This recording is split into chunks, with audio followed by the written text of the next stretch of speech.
Halo guys, assalamualaikum warahmatullahi wabarakatuh. Terima kasih yang udah stay sama channel Altisam Official lagi. Semoga kalian selalu sehat, berkah untuk kita semuanya. Gimana kabar kalian sehat? Alhamdulillahirobbilalamin. Kasih semua orang semua kasih doakan yang lagi sakit Allah sehatkan. Teman kasih yang berjuang rumah majikan tentunya diberikan kekuatan sampai finish. Teman kasih yang bahagia juga tentunya jangan lupa bersyukur.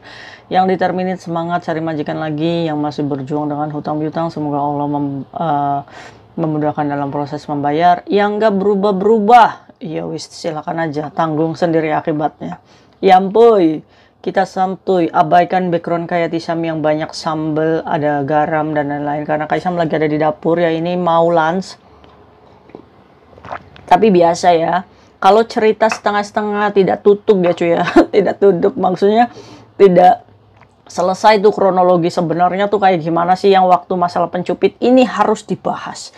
Karena ternyata benar juga kan, sebagian besar orang Indonesia yang ada di Hong Kong saat mengalami kesulitan, dia tidak sabar. Makanya kenapa dia itu kelilit hutang, dia kelilit masalah terus-menerus, karena dia itu tidak bersabar. Padahal janji Allah itu nyata, ya nggak sih?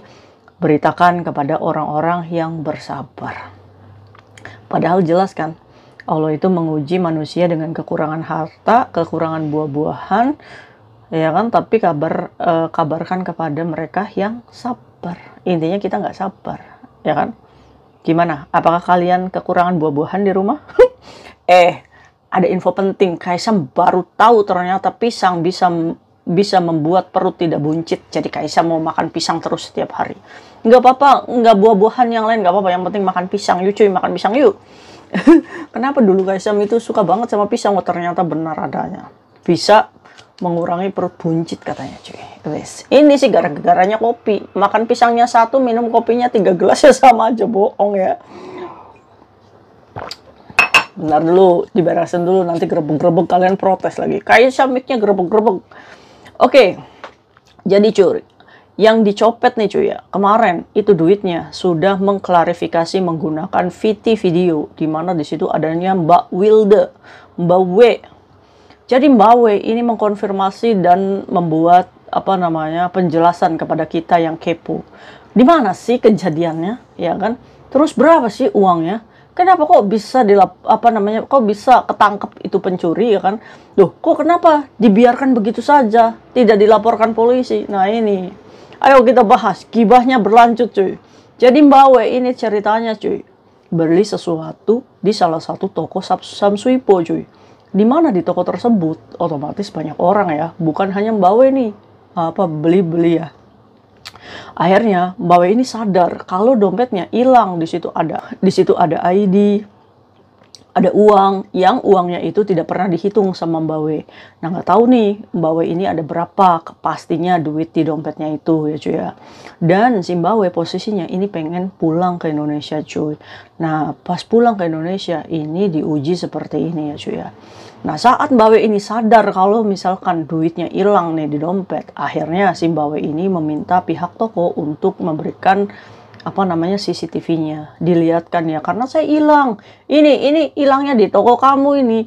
Kamu harus kasih tahu saya CCTV-nya ya kan. Akhirnya pihak toko pun ini berbijaksana ya cuy, untuk membantu Mbak W untuk mengungkap siapa sih yang mengambil dompetnya si Mbak W ini cuy. Akhirnya saat CCTV itu terbongkar, dibuka, ternyata di situ yang dicurigai adalah pekerja migran lagi yang bermasker, pakai baju polo shirt warna abu-abu, ada tote bagnya dan berhijab cuy. Wah Mbak W ini nggak masih di sini nih, masih berkeliaran kan, nggak mungkin ngilang kan mbaknya kan. Pastinya mbaknya lagi mencari-cari mangsa lainnya pastinya ya cuy ya. Kamu nggak kerja apa? Libur, Kaisam libur ya kan. Ya kita nggak tahu status mereka apa ya cuy ya. Tapi banyak netizen ini katanya mereka masih punya majikan semuanya. Aduh, pusing. Akhirnya cuy, Mbak W ini nyebar dengan teman-temannya yang membantu. Pokoknya ciri-cirinya sudah ketangkap dan sudah tahu nih mbaknya kayak gimana. Akhirnya saat nyebar cuy, ini masih miliknya Mbak W. Dimana Mbak W ini menangkaplah tuh si pencupit itu cuy. Ternyata Mbak Indonesia juga. Saat ditanya, Mbak kamu ngambil dompet saya? Enggak. Ya kan? Enggak, saya nggak ngambil. Ya kan? Makanya terjadilah perselisihan yang ada di video kemarin. Ada 3 orang ya kan yang kalian saksikan di mana Mbak W ini nangis. Kenapa Mbak? Ya kan berdrama seperti itu. Seperti sesek ya cuy ya. Kan tipikal orang tuh ada berbeda-beda ya. Ada yang seperti kita ya kan, kalau misalkan kita diambil duitnya kita malah apa namanya petang-tang peteng-teng gitu kan.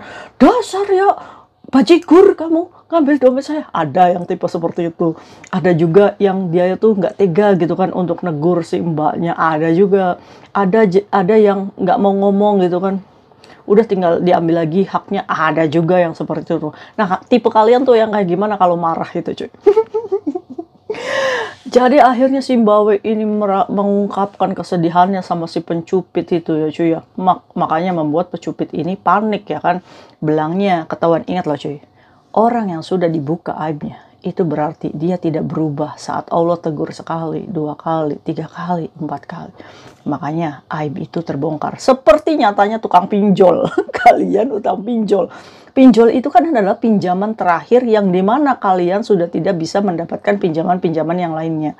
Makanya kalian robos saja tuh pinjol. Ujung-ujungnya kalian diviralkan oleh pinjol. Berarti dari situ kalian harus paham. Kalian sudah dibongkar aibnya oleh pinjol, berarti itu adalah titik terakhir Allah menegur kamu. Kalau nantinya setelah aib itu terbongkar dan kamu masih belum sadar, wallahualam, entah bagaimana cara Allah nanti mengingatkan kamu. Ya Allah, semoga kita selalu dalam lindungan Allah ya cuy, dan ditutup semua aib-aib kita. Amin ya rabbal alamin. Nah begitu ya. Jadi si pencupitnya ini merasa bahwa divideokan ya, punya malu juga ya kan, jangan dong kamu videokan, jangan videokan saya. Akhirnya kena mbaknya yang diambil duitnya ini nangis terus-terusan. Pencupitnya mungkin merasa bersalah ya cuy ya. Akhirnya cuy, dari keterangan mbaknya, kata si Mbak W, pencupitnya ini ngomong kalau duitnya sebagian sudah dikirim ke Indonesia, ya kan? Dan pengakuan pencupitnya, dia mengambil uangnya si Mbak W itu cuma $650 cuy. Nah, Mbak W-nya juga ya kan agak-agak nggak percaya cuy ya, karena duitnya kan nggak dihitung gitu kan. Sedangkan uang yang di amplop pencupitnya itu lebih dari 1.000 Hongkong dolar. Banyak duit, ngapain juga mencupit kamu itu? Malu-maluin, iya kan? Temannya siapa sih cuy? Dari bentuk muka aja kelihatan ya. Mungkin aja kalian tahu ini siapa, ya kan? Wah, tapi nggak tahu nih Mbak W ini apakah sudah ada video dengan lepas masker. Kayak Sam yakin sih Mbak W ini udah tahu mukanya kayak gimana gitu kan. Oke, kita bahas komentar-komentar netizen kemarin. Netizen, kalian itu kalau bikin komentar itu ya, yang masuk akal gitu kan. Ada nih ya netizen ngomong, dibawa aja ke majikannya. Terus kamu ngomong, Mbak, kalau mbaknya ini punya utang sama kamu, biar dibayar sama majikannya. Tepak jidat ya cuy ya. Ngapain sih harus melibatkan majikan gitu kan? Udah nggak usah pilih pala gitu kan. Udah jelas ada rekaman CCTV. Walaupun duitnya dikembalikan, tetap hukum tetap berlaku. Seperti halnya saya maafkan mbak kamu ya. Saya maafkan dan semoga kamu juga tidak mengulangi lagi. Tapi kejahatan kriminal itu harus disanksi cuy. Nah ini buat teman-teman generasi 1, 2, 3 di luar sana ya cuy ya. Sekalinya kita memaafkan, maka akan terjadi lagi. Sumpah cuy, beneran cuy. Jadi buat kalian ya, hidup di negara Hongkong itu tidak rumit untuk melaporkan orang selama bukti itu nyata.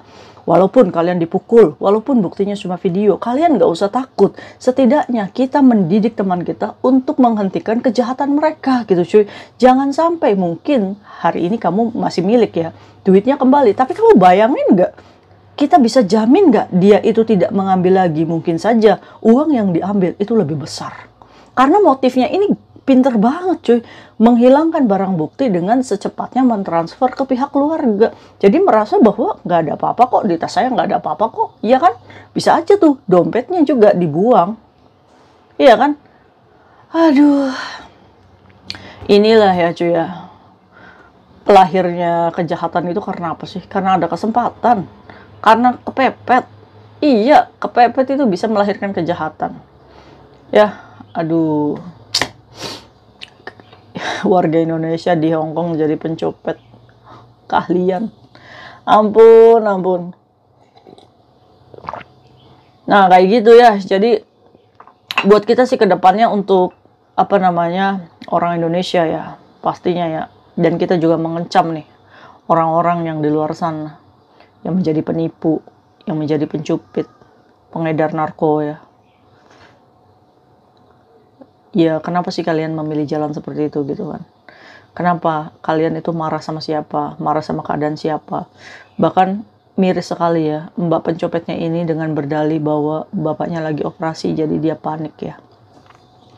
Ingat coy, di Indonesia itu ada BPJS, di Indonesia itu ada Pak RT, RW, dan kepala desa. Di Indonesia juga ada Pak Bupati.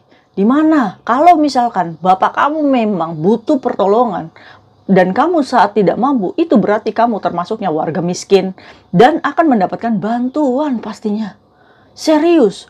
Jadi jangan memaksakan keadaan. Kalau misalkan nyatanya kamu itu tidak mampu untuk membawa ayahmu itu ke rumah sakit, ya sudah gitu. Anggap itu adalah takdir yang harus kamu jalani dan kamu tinggal pasrah. Ya Allah, saya benar-benar nggak punya uang untuk bawa bapak saya ke rumah sakit.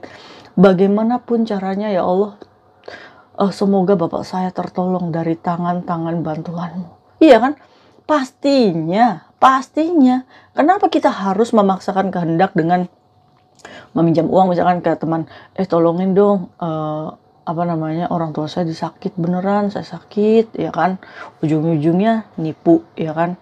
Nah, buat kitanya juga yang didatangi orang-orang seperti ini dengan orang yang penuh dengan toksik seperti ini, ingat pesannya Kaisam. Kalau teman kita datang dengan menawarkan minta bantuan untuk biaya rumah sakit, jangan kamu sok pahlawan membayarkan biaya rumah sakitnya. Hanya saja porsi kamu adalah teman, ya udah sebagaimana porsi teman, kita hanya membantu obat saja. Itu dalam arti kiasan seperti ini. Kalau butuh rumah sakit itu sebesar 10 juta, kita sebagai teman, yuk kita kasih aja 500.000 sebagai bantuan obatnya. Lepas dia dikembalikan atau tidak, kita niatnya adalah membantu sebagai seorang temannya juga. Nah kalau kayak gitu kan adem, iya nggak? Nah buat kitanya nih yang lagi diuji, Kaisam tahu orang tua kita lagi sakit. Kaisam tahu orang tua kita itu lagi sekarat ya di rumah. Dengan keadaan kita yang masih tidak mampu, dengan keadaan kita yang masih belum punya uang untuk menjadi anak yang baik untuk orang tua. Tapi kita yakin, selalu minta maaf sama orang tua. Maaf Pak, Bu, saya masih belum bisa membawa ibu ke rumah sakit atau membelikan makan ini itu. Tapi Bu, doain saya ya Bu di sini. Semoga saya kuat, saya bisa memberikan yang terbaik untuk orang tua. Ya kan? Bukan berarti menghalalkan segala cara untuk bisa membahagiakan orang tua. Kenapa kamu membahagiakan orang tua dengan jalan yang salah, dengan harta yang non halal gitu kan? Yang ada apa? Bukannya berkah, malah ujian datang bertubi-tubi. Makanya tanyakan kepada dirimu, kenapa sampai saat ini kamu diuji tiada henti-hentinya?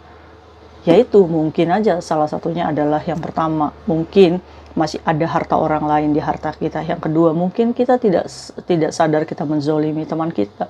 Yang ketiga, mungkin saja kita mencopet dompet orang lain. Nah itu ya, hati-hati buat kita semuanya. Dan itu kronologinya dari Mbaknya. Terima kasih Mbak sudah mengklarifikasi. Jadi kitanya jelaskan jiwa K-pokersnya kita nggak menggelora-gelora lagi. Udah tuh kayak gitu. Oke, see you next video. Bye. Assalamualaikum warahmatullahi wabarakatuh. Bye.